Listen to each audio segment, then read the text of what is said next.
சரி, தூங்குற வரைக்கும் தூங்கட்டும். எந்திரிச்சதும் பார்த்துக்கலாம். போய் அந்த பையனை பார்ப்போம் முதல்ல. நம்ம போயிட்டு இருக்கிறது கரெக்டான பாதை தானா? என்கிட்ட கேட்குறீங்க?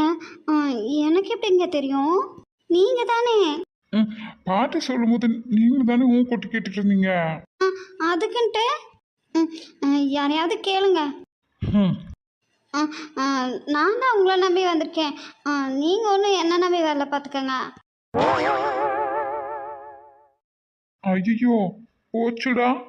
இனி தப்பா கிப்பா கூட்டிட்டு போயிட்டோம் வச்சு செஞ்சிருவாளே. இது வேறயா? ம், ஏற்கனவே இவங்கள கூட்டிட்டு வந்து சைட் அடிக்க முடியல. போதா குறைக்கி சைக்கிளெல்லாம் ஓட்டி ரொம்ப நாள் ஆயிடுச்சு. எங்காச்சும் கீழே போட்டுருவோமோ, அடிக்குது பட்டுட்டா அதுக்கு வேற வச்சு செய்வாளேன்னு பயமா இருக்கு. ம், இப்ப இது வேற. ம், ஆ,